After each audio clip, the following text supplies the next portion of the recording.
بسم اللہ الرحمن الرحیم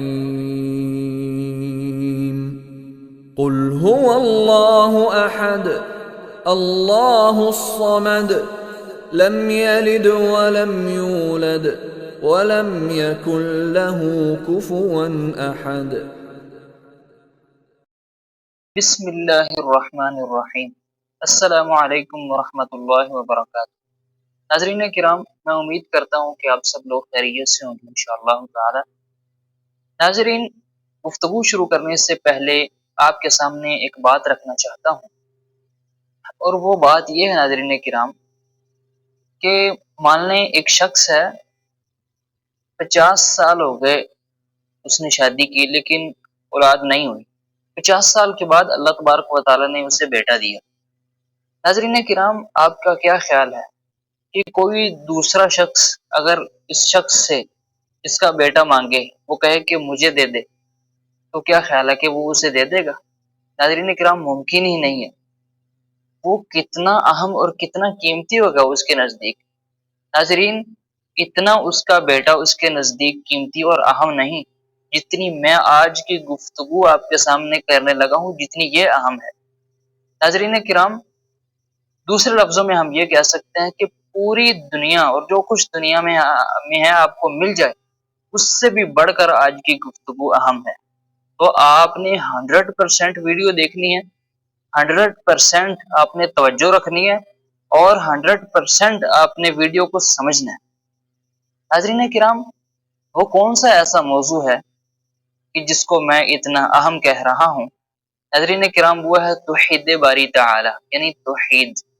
ناظرین کرام، یہ توحید ہی تو ہے جس کے لیے اللہ تبارک و تعالی نے ہمیں پیدا کیا، اور یہ توحید ہی تو ہے جس کے لیے اللہ تبارک و تعالی نے یہ ساری کائنات بنائی، اور یہ توحید ہی تو ہے جس کے لیے اللہ تبارک و تعالی نے سارے انبیاء اور رسول بھیجے۔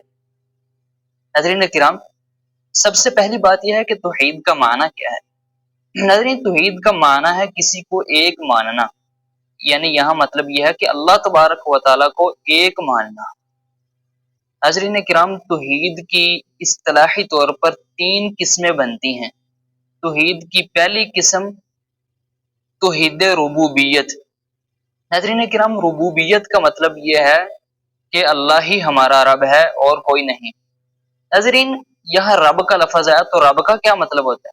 ناظرین کرام، رب کے 3 معانی ہوتے ہیں۔ پہلا معنی خالق، دوسرا مالک، تیسرا مدبر۔ تو رب کے 3 معنی ہوتے ہیں۔ ناظرین، خالق کا مطلب یہ ہے کہ اللہ تبارک و تعالی ہی ہمارا خالق ہے، ہمارا ہی نہیں بلکہ ہر چیز کا۔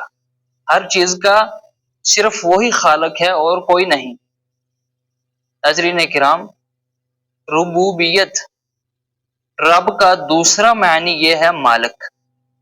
ناظرین کرام، ہمارے اوپر مکمل اختیار اللہ کا ہے، یعنی ہمارا مالک صرف اللہ ہے اور دوسرا کوئی نہیں۔ ناظرین کرام، مطلب یہ ہے کہ بگڑی بنانے کا اختیار صرف اللہ کے پاس، مشکل ٹالنے کا اختیار صرف اللہ کے پاس۔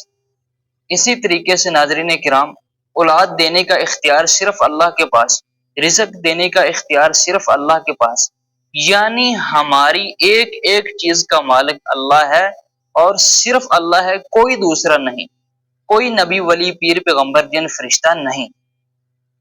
ناظرین کرام، رب کا تیسرا معنی ہے مدبر۔ مدبر کا مطلب ہے کہ کائنات کے نظام کو چلانے والا۔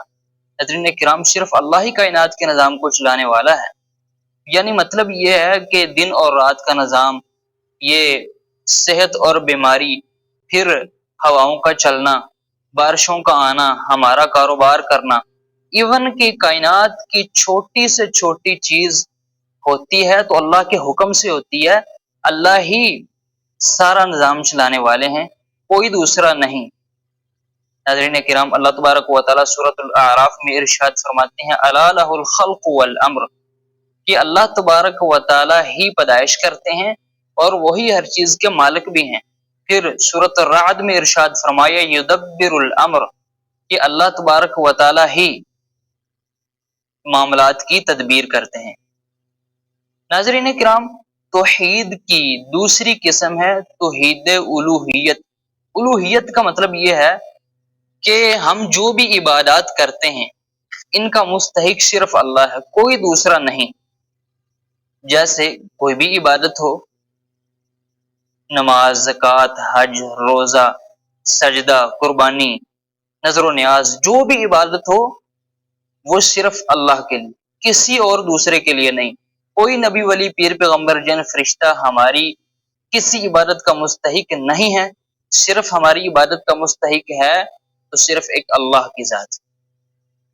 حضرین کرام، اللہ تبارک و تعالیٰ دوسرے پارے میں ارشاد فرماتے ہیں سورۃ البقرہ، فرمایا وَإِلَٰهُكُمْ إِلَٰهٌ وَاحِدٌ، کہ تمہارا اے لوگو الہ صرف ایک الہ ہے۔ حضرین کرام، توحید کی تیسری قسم ہے اسماء و صفات۔ اسماء و صفات کا مطلب یہ ہے کہ اللہ تبارک و تعالیٰ کے اچھے اچھے نام اور اچھی اچھی صفات ہیں۔ ناظرین کرام، صفات سے مراد یہ ہے کہ اللہ تبارک و تعالیٰ کی خوبیاں، یعنی کہ اس کا سننا، اس کا دیکھنا، اس کی قدرت، اس کا علم اور اس کی حیات یعنی کہ زندگی۔